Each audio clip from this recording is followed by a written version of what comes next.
They say history is written by the victors, but what if the truth was buried with the fallen? Every secret leaves a trace, if you know where to look. This is The Broken Truth, decoding history, one broadcast at a time. The Broken Truth podcast, where history meets conspiracy. Every case tells a story, every story hides a lie. The low, hollow sound of wind howling across a high-altitude plateau. It is desolate, thin, and cold. Underneath, a very faint rhythmic chipping sound, stone against stone, slow, methodical, and heavy. Stand in the shadow of the Andes, 13,000 feet above the sea level. The air here is thin. It tastes of dust, ozone, and cold antiquity. Your lungs burn with every breath. You're standing on the Altiplano of Bolivia, a place that feels less like a landscape and more like the surface of another planet. This is Puma Punku. Look down at the ground. You're not looking at rocks. You're looking at a puzzle that defies the logic of history. Before you lies a slab of gray andesite, a volcanic rock so dense, so hard, that in modern industry, we use it to test the durability of diamond-tipped drill bits. This single block weighs 130 tons. Run your hand along the groove, cut into its surface. It is cool to the touch. It is smooth, not like a rough-hewn wall, but like a glass countertop. The groove is a perfect right angle, not good enough, not visually straight. It is geometrically perfect, within a tolerance of microns. Inside the groove, there are drill holes, small, equidistant, penetrating the stone with a steadiness that human muscle cannot replicate. We are told that the people who built this had no wheel. We're told they had no iron. We're told they had no writing, no mathematics beyond counting corn, and no technology greater than a copper chisel and a stone hammer. If you take a copper chisel and strike this stone, the copper will shatter. The stone will remain scratched, perhaps, but unbroken. Copper is soft. Andesite is eternal. Yet, here it sits, a quiet, terrifying impossibility. The mainstream textbooks tell us this is a temple complex built by the Tiwanaku culture around 500 AD. They tell us that thousands of men chewing coca leaves to fight the altitude sickness drag these stones from a quarry 10 kilometers away. They tell us they rub these stones with sand for decades to achieve these perfect lines. But if you look closely, if you really look, you see something else. You see a factory. You see prefabrication. You see a level of standardization that suggests blueprints, not prayer. This is not a ruin. It is a crime scene. And the evidence suggests that the timeline of human history, the story of our slow linear ascent from the mud to stars, is a fabrication, a comforting lie we tell ourselves to hide the terrifying truth that we are not the first. We are merely survivors. This is The Broken Truth. I'm your host, Garrett, and you're listening to an investigation into the shadows of our past. Welcome to The Broken Truth. We live in a state of collective amnesia. Our history books tell a clean, orderly story.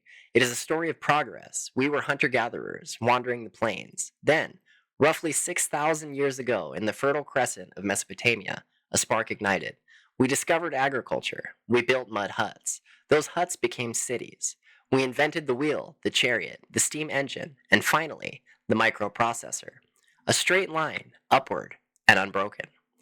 It is a seductive narrative. It places us, modern humanity, at the very pinnacle of existence.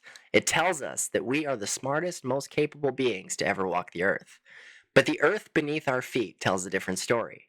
Scattered across the planet, from the bedrock of Egypt to the mountaintops of Peru, from the underwater ruins off the coast of Japan to the megaliths of Lebanon, are anomalies that refuse to fit that linear timeline.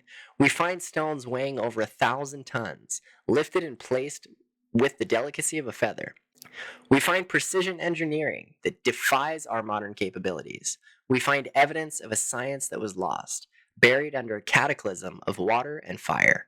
For the next hour, we're peeling back the layers of the official narrative. We're looking at the engineering of a lost epoch, what many call the pre-flood civilization. We're asking the dangerous question, did a high-technology society exist before the last ice age? And if so, what destroyed them? This is not a story about aliens. This is a story about us, about what we forgot. This is a long journey into the dark. we need you with us. Follow The Broken Truth on Spotify so you never miss an episode. To understand the anomaly, we must first understand the rule. We must respect the established narrative because it is constructed by brilliant men and women who have dedicated their lives to digging in the dirt. We cannot simply dismiss archaeology. We have to understand why they believe what they believe. The standard model of history, the one taught in every university from Oxford to Harvard, relies on the principle of uniformitarianism and linear progression. It is a logical, comfortable framework. It asserts that civilization is a recent phenomenon. According to this view, the Neolithic revolution was the turning point. Around 10,000 BC, the ice receded. The climate warmed. Humans in the Levant, the Natufians, began to settle. They domesticated wheat, they domesticated goats, and slowly, over thousands of years of trial and error, they learned to stack stones. By 2500 BC, this slow accumulation of knowledge culminated in the Old Kingdom of Egypt. Let's look at the Great Pyramid of Giza. It is the ultimate benchmark.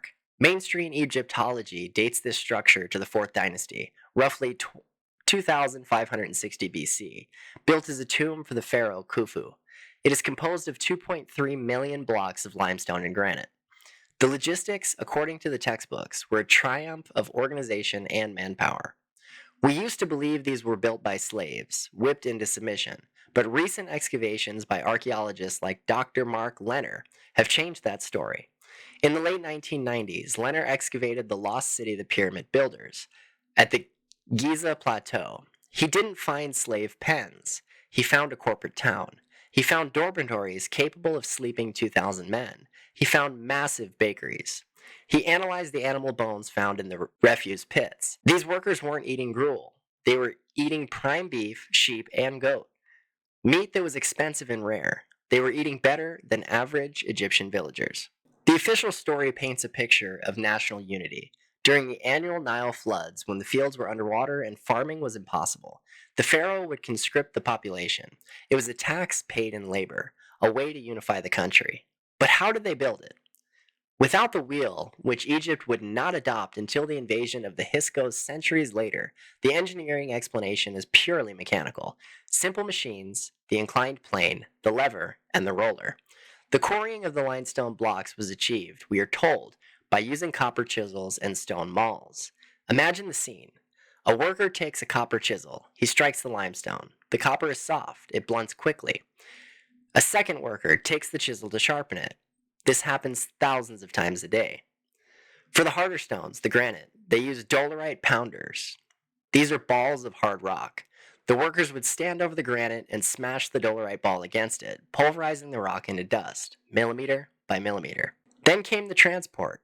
The blocks, averaging 2.5 tons, were placed on wooden sleds. We have paintings of this in the tomb of Jehuti-Hotep. There's a depiction of a colossal statue being dragged by 172 men. Standing on the front of the sled is a man pouring liquid onto the sand. For years, archaeologists thought this was a ritual, a libation, but recent physics experiments have proven otherwise. Wet sand halves the friction. It creates a bridge for the sled runners. So they dragged these stones to the pyramid base, but how did they get them 480 feet into the air? This is where the debate within the mainstream gets heated. For decades, the leading single theory was a single straight ramp, a massive earth ramp extending a mile into the desert. But calculations showed that such a ramp would contain more material than the pyramid itself. It was an engineering impossibility. Then came the spiral ramp theory, a ramp made of mud brick and rubble that wrapped around the outside of the pyramid like a corkscrew. But this, too, had problems. It would cover the corners, making it impossible for the architects to check the lines of the structure. Enter Jean-Pierre Houdin. In the early 2000s, the French architect proposed a radical new solution that has gained significant traction in the mainstream. He suggested the internal ramp theory. Houdin argues that the Egyptians used a small external ramp to build the bottom third of the pyramid, but for the top 2/3, they built a ramp inside the pyramid, a spiraling tunnel just behind the outer casing stones, sloping up at a 7% grade. It sounds like fiction, but in 1986, a French survey team used microgravimetry, scanning the density of the pyramid, and found a low-density spiral shape, running exactly where Houdin predicted the ramp would be. Furthermore, On the northeast corner, there is a notch, a chunk of masonry missing. Houdin believes this was a turning point, where the workers would pivot the blocks 90 degrees to move them up to the next leg of the internal spiral. It's a brilliant theory. It solves the material problem. It solves the geometric problem. It requires no aliens, no magic, just genius architectural planning.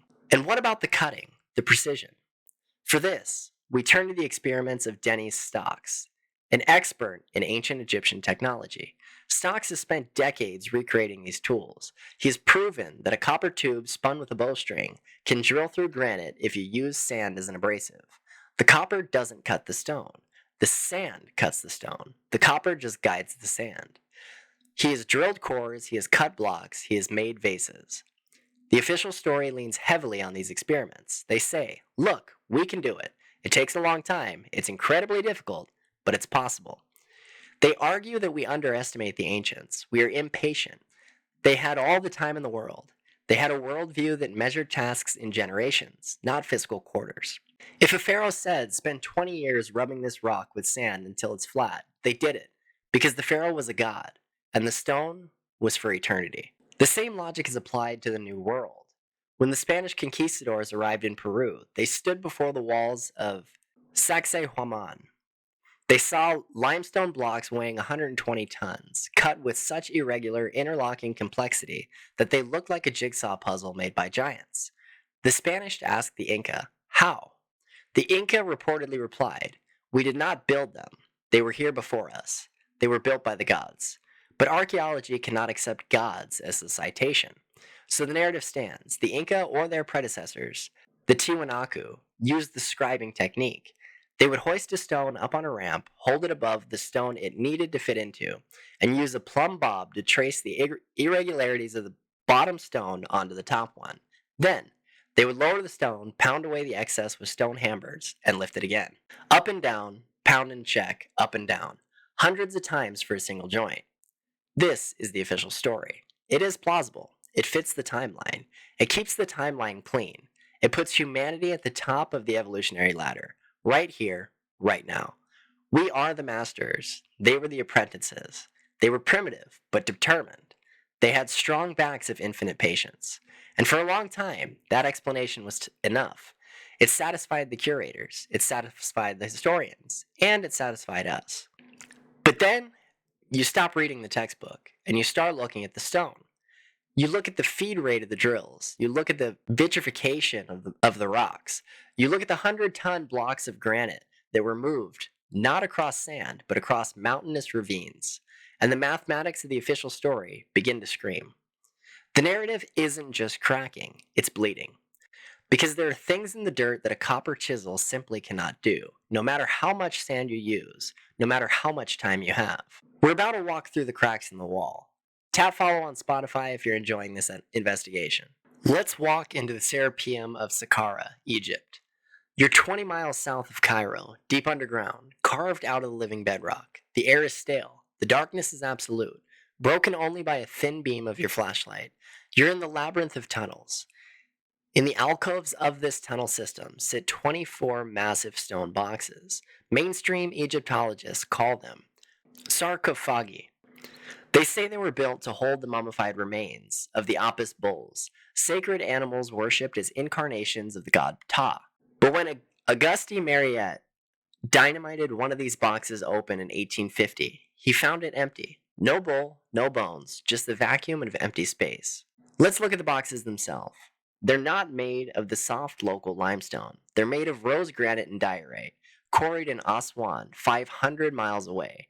Diorite is a nightmare to work with. On the Mohs scale of mineral hardness, diamond is a 10. Copper, the only metal tool the dynastic Egyptians supposedly possessed, is a 3.5. Diorite is a 7. This is simple physics. If you try to cut a material with a hardness of 7, with a tool, the hardness of 3, you do not cut the stone, you destroy the tool. Mainstream archaeology suggests they used sand, silica as an abrasive, that they rubbed on the stone for decades, slowly wearing it down like water dripping on a rock. But let's look at the result. These boxes weigh up to 100 tons. The lids alone weigh 30 tons, and the surfaces, they're not just smooth, they're optically flat. In 1995, engineer Christopher Dunn took precision instruments into these tunnels. He used a machinist square, a tool used to calibrate modern industrial machinery. When you place a machinist square against the inside corner of these boxes, in the pitch black, where no light should have allowed for such work, the square sits flush. No light passes through. The error tolerance is less than 2/1000ths of an inch. That is the precision of a modern optical lens manufacturer. That is the precision of a space shuttle heat shield. That is not the precision of a man rubbing a rock with a bag of sand by torchlight. Furthermore, the inside corners are perfect right angles. To achieve that with a hand tool, you need a stroke. You need room to move your arm back and forth to create friction. But in a sharp corner, the amplitude of your stroke drops to zero. You cannot grind a sharp internal corner by hand. You simply can't. You need a rotating tool. You need a drill. And you need power. Sorry to interrupt your regularly scheduled podcast, but this episode is brought to you by the Broken Truth merch. Support the show. Wear the truth. Official Broken Truth podcast merch is live now. Links in the description. And since you've made it this far in the episode, comment hashtag Broken Truth and leave us a 5-star review on your favorite platform. Because when you speak up, the algorithm listens. And so does the world.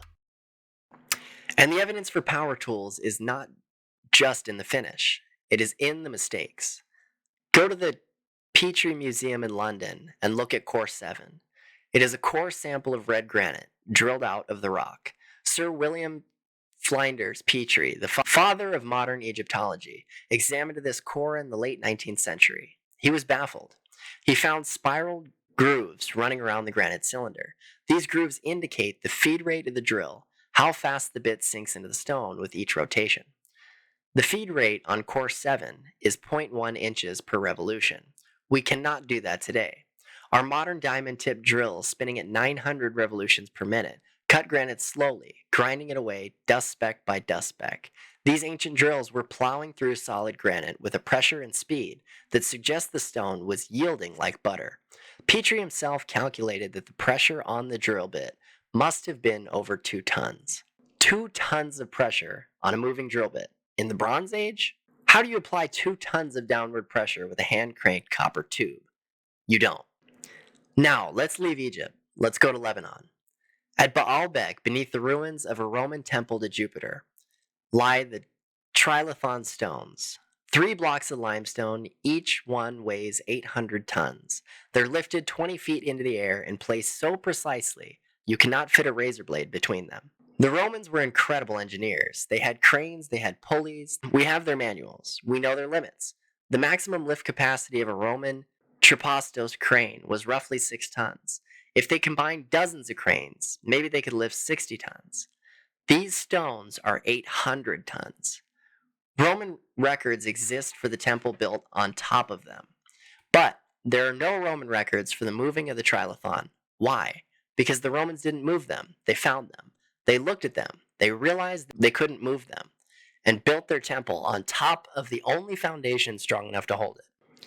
And nearby, still in the quarry, lies the stone of the pregnant woman. It weighs 1,200 tons, and another, found recently, weighs 1,650 tons. If we tried to move a 1,600-ton block today, we would need a specialized crawler transporter, like the ones used by NASA to move the Saturn V rocket. We have only a handful of cranes on the entire planet capable of lifting that weight. Are we really to believe that ropes made of hemp and manpower moved a mountain? The physics don't work. The tensile strength of the rope fails.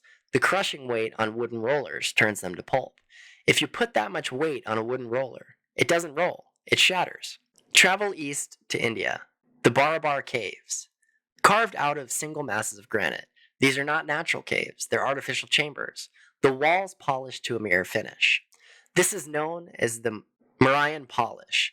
Mainstream history says these were carved around 300 BC by the Mauryan Empire. But the acoustic properties of these caves are terrifying. The reverberation time is unnatural. If you hum at a specific frequency, the sound builds and builds until it feels like the stone itself is vibrating.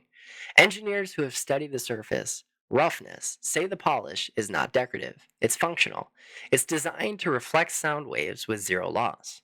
Why would a group of ascetics living in caves need a room with perfect acoustic reflectivity? Unless the room wasn't for mediation, unless the room was a machine. And finally, let's go to China, the Yangshan Quarry. Here lies a stele, a monument, that was cut but never moved. The base alone weighs 16,000 tons. 16,000 tons. That is the weight of 2 nuclear submarines. The official story is that the Ming Dynasty emperor ordered it cut in the 1400s, then realized it was too heavy to move and abandoned it. Does that sound like a civilization that can build the Great Wall? To cut 16,000 tons of rock before doing the math on how to move it? Or does it look like the work of someone else? Someone who can move it, but was interrupted. The narrative's cracking. We're seeing the fingerprints of a technology that prioritized acoustics, vibration, and hardness. A technology that does not resemble our own, but surpasses it in durability. The evidence is staring us in the face. Someone else was here, and they had tools we are only just beginning to understand. Tap follow on Spotify if you're enjoying this investigation. If it wasn't copper chisels, and if it wasn't aliens, because we are looking for a terrestrial solution here, then who built these? And more importantly, how? When you eliminate the impossible, whatever remains, however improbable, must be the truth. We are entering the realm of the lost civilization. This is not a conspiracy theory. It's a hypothesis growing in legitimacy among geologists, engineers, and rogue academics. The theory posits that human history is cyclical, not linear, that we have reached this height before. We call them the Atlanteans, the antediluvians, the pre-flood culture, the name that doesn't matter. What matters is their capability. Let's look at 3 specific technologies that could explain the impossible. Theory 1, acoustic engineering. Across the globe, these megalithic sites share specific measurable acoustic properties. They are not just piles of rock, but instruments. The Hypogeum in Malta, the King's Chamber in the Great Pyramid, the passage tombs of Newgrange in Ireland. When scientists test these chambers, they find that they resonate at a specific frequency, 110 to 111 hertz. This is not a random number. Neurological studies have shown that when the human brain is exposed to 110 hertz, the prefrontal cortex, the center of logic and language, deactivates. The language centers switch off. Meanwhile, the parts of the brain associated with intuition, visualization, and emotional processing go into overdrive. It induces a trance state, a state of hyperfocus. But could sound do more than alter consciousness? Could it alter matter? We have accounts from early travelers in Tibet.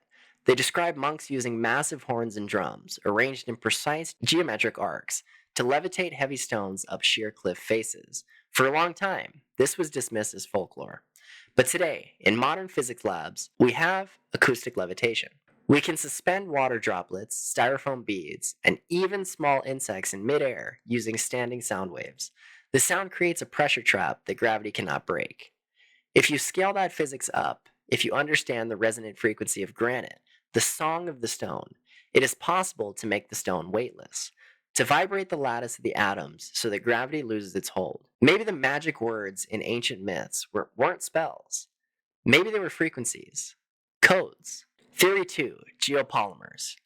This is the brainchild of Dr. Joseph Davidovits, a material scientist. He proposed that the stones of the Great Pyramid were not quarried, cut and dragged. He proposed that they were cast. Davidovits suggests the Egyptians possessed a form of ancient concrete, a geopolymer. They would take soft limestone, dissolve it in pools of water, mix it with natron and lime, and turn it into a slurry. Then, workers would carry buckets of this wet sludge up to the pyramid, pour it into the wooden molds, and let it sit. This would explain the tight fit. If you pour wet concrete next to a dry block, it fills every microscopic gap. It explains why there are no chisel marks. It explains how they move them. They didn't move 2.5-ton blocks. They moved buckets of mud. Scientists have found air bubbles, hair, and organic fibers inside samples of pyramid stone, things that should not be inside natural sedimentary rock. This is a compelling theory, but it has a flaw. It works for limestone. It does not work for granite. You cannot cast granite. Granite is igneous. It is born of fire and magma cooling deep within the earth. You cannot dissolve it and repour it. So while geopolymers might explain the bulk of the pyramid, they do not explain the Serapeum boxes. They do not explain the 800-ton blocks at Baalbek. Theory 3, the Great Year. This is the key to the timeline. Many of these structures are aligned to the stars with a precision that accounts for the precession of the equinoxes. The Earth wobbles on its axis like a dying top. It takes 25,920 years to complete one full wobble. This cycle is called the Great Year. As the Earth wobbles, the constellations behind the rising sun on the spring equinox change. The ancients were obsessed with this cycle. In the 1990s, geologist Robert Schoch stood in the front of the Great Sphinx of Giza. Mainstream history says the Sphinx was carved around 2500 BC, but Schoch looked at the enclosure walls. He didn't see wind erosion. He didn't see sand erosion. He saw precipitation-induced weathering, rain, vertical fissures, deep rolling undulations in the rock that can only be caused by thousands of years of heavy tropical rainfall. The last time the Sahara experienced rain that heavy was during the Neolithic subpluvial. That era ended roughly 5000 to 7000 BC. But to get to that level of erosion, Schoch estimated the Sphinx must have been standing there since at least 10,500 BC. If the Sphinx is 12,000 years old, everything we know about history is wrong. It means there was a high culture during the Ice Age, a culture that navigated the globe, mapped the planet, and built monuments to preserve their knowledge before the end came. They knew the flood was coming, they knew the cycle was ending, and they built in stone because stone is the only thing that survives the water. The declassified documents and anomalies. Let's open the file. We deal in facts here, and the facts buried in government archives, naval records, and geological surveys are more disturbing than any myth. Item 1, the Piri Reis map, opens a new window. The map of Van Noort at the Strait of Magellan, 1599. This document sits in the Topkapi Palace in Istanbul. It was compiled in 1513 by an Ottoman admiral, drawn on gazelle skin. Piri Reis noted in the margins that he did not map this himself. He compiled it from 20 older charts, some dating back to the time of Alexander the Great. The map shows the western coast of Africa and the eastern coast of South America with surprising accuracy for 1513. But that's not the anomaly. The anomaly is at the bottom of the map. It shows the northern coastline of Antarctica. Antarctica was not discovered by modern civilization until 1818. But the Piri Reis map doesn't just show the ice, it shows landmass beneath the ice. It shows the coastline of Queen Maud Land as it would appear without the glacial shelf. Geological surveys confirm that the Queen Maud Land has been covered by ice for at least 6,000 years. In the 1960s, Professor Charles Hapgood sent this map to the U.S. Air Force for analysis. He received a reply from Lieutenant Colonel Harold Z. Ohlmeyer, commander of the 8th Renaissance Technical Squadron. I want you to listen to this quote exactly. This is the U.S. Air Force speaking. The geographical detail shown in the lower part of the map agrees very remarkably with the results of the seismic profile made across the top of the ice cap by the Swedish-British Antarctic Expedition of 1949. This indicates the coastline had been mapped before it was covered by the ice cap. The request implies that the coastline had been mapped before it was covered by the ice. This is an enigma. Who was mapping Antarctica 6,000 years ago? Who had the ships? Who had the navigational math to calculate longitude thousands of years before Harrison invented the chronometer? Item 2, the CIA and the Adam and Eve story. In 1966, the CIA declassified a book by a man named Chan Thomas. It was titled The Adam and Eve Story. Why would the Central Intelligence Agency classify a book about geology and history? It was released decades later in a sanitized version under the Freedom of Information Act. Thomas proposed a theory of cyclic catastrophism. He argued that the Earth goes through rapid pole shifts, not taking millions of years, but happening in a terrifyingly short window. The lithosphere, the crust, slides over the molten core like the skin of an orange spinning loose from the fruit. The result, supersonic winds, the atmosphere detaching, mile-high tsunamis, the oceans leaving their basins and washing over the continents at the speed of a jetliner. Thomas argued that this has happened before, that Noah's flood was real, that the pre-flood civilization wasn't destroyed by a war, but by the mechanics of the planet itself. The CIA kept this 57-page document classified for years. Why? What were they afraid of? Were they afraid of the science, or were they afraid of the panic? Item 3. The Braylorn Museum Anomaly. Deep in a gold mine in British Columbia, miners found a wall. They were following a gold vein when they hit a barrier. It was a wall made of stone blocks, roughly 12 inches by 6 inches, cemented together with a bonding agent unknown to science. The disturbing part, they found it under a layer of unbroken volcanic lava. Geologists dated the lava flow to millions of years ago. If the wall is under the wall is older than the lava. Who was building masonry walls in North America millions of years ago? Item 4. Light art technology. Right now, as we speak, we are rewriting the history of the Amazon. For centuries, we thought the Amazon was a pristine wilderness, a counterfeit paradise that could only support small tribes. But now, we're scanning the rainforest with LiDAR, light detection and ranging. We're stripping away the canopy digitally. We're finding vast cities, geometric earthquakes, pyramids, road networks connecting settlements that could house millions of people.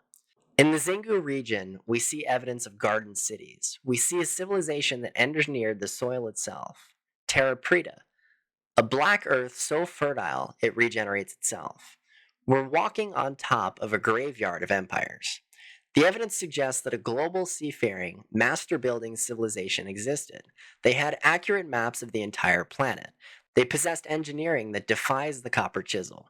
And then, the water rose, the temperature spikes, the comets hit, and the silence fell. Tap follow on Spotify if you're enjoying this investigation. Why it matters today. Why does this whole thing matter? Why should you, commuting to work or sitting in your living room or walking your dog, why should you care if a stone was cut by a copper chisel or a sonic drill 12,000 years ago? It matters because it changes the definition of who we are. If the linear model of history is true, then we are the apex. We are the masters of the universe, steadily improving, invincible in our glass towers. We are the adults in the room, and the ancients were the children. It means we are safe. It means the only way is up. But if the cyclical model is true, we are fragile. We are merely the current tenants of a violent property. These ancient megaliths, the Great Pyramid, the walls of Cusco, the stones of Baalbek, they were not just tombs. They were not just temples. They were time capsules. The people who built them knew something we have forgotten. They understood the impermanence of things. They knew that wood rots, iron rusts, and concrete crumbles. They knew that books burn and hard drives fail. If our civilization ended tomorrow, if the grid went down, if the oceans rose, if the magnetic poles flipped, what would remain of us in 10,000 years? Our skyscrapers gone. The rebar inside the concrete would rust, expand, and shatter the buildings within a few centuries. Our computers, dust. Our libraries, mold and soil. The only thing that would survive to tell our story would be our nuclear waste and the plastic in the ocean. We would leave behind a layer of toxic sludge, not a monument to our genius. The ancients built in stone, massive, impossible stone. They wanted to send a message to the future, to us. They were screaming across the millennia. They were saying, we were here, we were great, we mastered the earth, and we fell. They are a warning. We are obsessed with our own reflection. We think our technology makes us gods, but a simple solar flare, a Carrington event, could wipe out our electrical grid in seconds. A single asteroid impact could reset the clock to zero.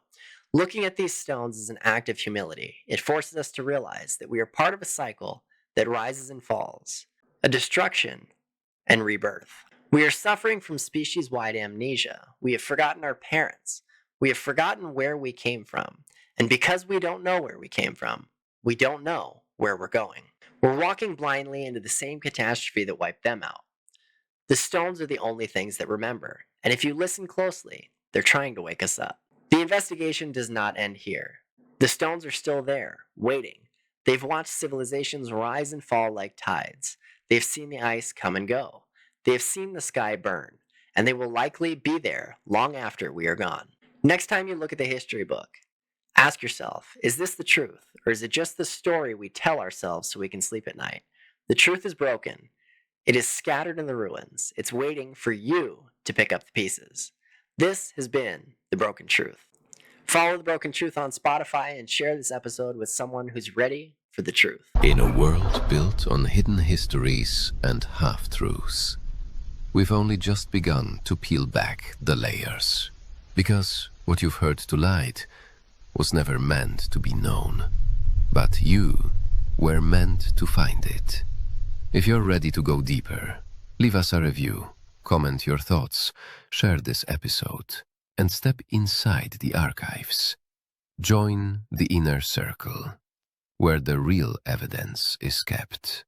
This is the broken truth, because the truth isn't whole, it's broken.